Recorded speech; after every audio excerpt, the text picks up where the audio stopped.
Konnichiwa. Today, we're going to talk about trying to do something, and from there, we're going to broaden out into the wider meanings of the to quotation particle, because this is a very central part of Japanese that's used all the time. So we need to get a firm understanding of what it is and how it works. Now, last week, we learned the initial helper, and yo, which makes the word end with the sound o or yo, and expresses will. If we're trying to do something, we use the volitional for less. So, if we say, Yama ni nobaro to suru, that means, sai jatain, mountain. Why does it mean that? What's this construction actually doing? Well, nobaro expresses the will to climb. If we say Yama ni nobaro means saying let's climb the mountain, it's really set our will toward climbing the mountain. Nobaro to suru means doing the act implied by setting our will to climb the mountain. If we just wanted to say climb the mountain, we just say Yama ni noboru, but we're not saying climb the mountain, we're saying try to climb the mountain. Therefore, do the action implied in setting our will, enact our will to climb the mountain, whether we succeed in actually climbing it or not. Some people find the distinction between try climbing and try to climb confusing, and that's really only because of the way it's expressed in English. In Japanese, as we learned recently, if we want to say try climbing the mountain, we say Yama ni nobotte miru. The difference is that try climbing, try eating, try swimming doesn't imply any doubt about the fact that we can actually do it. It implies doubt about what will be the result when we've done it. Try eating, we know we can eat, but we don't know if we'll like it. Try eating, tabete miru means eat and see. Eat it, and then see what result you see. If you like it, see if you don't like it. Yama ni nobotte miru means climb the mountain and see. See whether it was hard. See what the view's like from the top. Taking up tabeyo to suru. Try to eat the cake implies that we don't know whether you can in fact eat the cake or not, but try it anyway. Maybe it's a huge cake, and it will be very hard to eat it all. So shite miru, do and see, implies that there's no doubt about the fact we can do it, but there is some doubt about what the result of having done it is going to be. Are we going to like it? Is the building going to fall down? We don't know what will happen when we've done it, but we know we can do it. Shio to suru implies that we don't know whether we can do it or not, but we're going to try to do it. Sure. An important thing here is to see what the to particle is doing. To is encapsulating the sentence that came before it. Yama ni nobaro, well to climb the mountain. It's not quoting it. It's not something we've said. It's not something we thought exactly. The point is that it's taking the essence, the meaning, the import of that Yama ni nobaro and putting it into action. And we're going to find that in other cases. For example, we may read that someone hatto shita. And what does that mean? Ho is in fact a sound effect. It's the sound effect of breathing a sigh of relief. But hatto suru actually does not mean breathe a sigh of relief. What it means is feel relief, being relieved. So what we're doing here is enacting the idea, the feeling expressed in ha, the sigh of relief.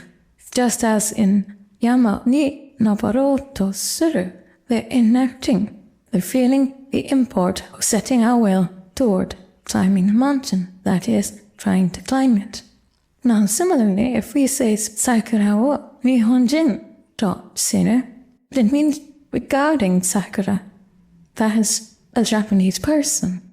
Now, we might also say sakura wo nihonjin ni suru, but that means something quite different. It means turn sakura into a Japanese person. Ni is the target of an action.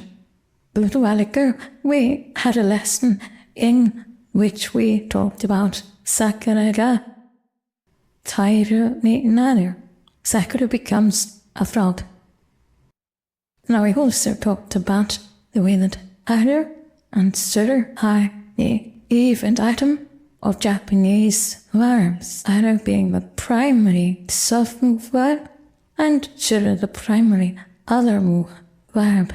Naru is very closely related to aru. Aru is be, naru is become, and so if we say ni naru, it means to become something. If we say ni suru, that's the other move version of ni naru. It means to turn something into something. So if we say Majo ga sakura o kairu ni shinta, the witch turned Sakura into a frog. Sakura o nihonjin ni suru, turning Sakura into a Japanese person. But Sakura o nihonjin to suru, regarding Sakura as a Japanese person, taking Sakura as a Japanese person. Kaban wo makara to suru. Kaban is bag, makara is pillow. And this means using your bag as a pillow. You're not turning your bag into a pillow. It's not becoming a pillow, but you're regarding it as one and using it as one. So here you have some of the uses of to, sinner. Generally speaking, it relates to how you write down something. Now, if we say toshite, this isn't so much the act of regarding something as something, but seeing something in the light of being something. So, in English, it would be translated simply as. So, kojin toshite no iken means my opinion as a private person, as opposed to, say, my opinion as president of the Frog Jockey Society. Or we could say America jin toshite chi sai.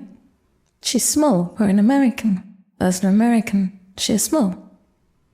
So you can see that the quotation function of to is used not only to quote ideas and thoughts, but also to take the feeling of something and bundle it up and then say something about it.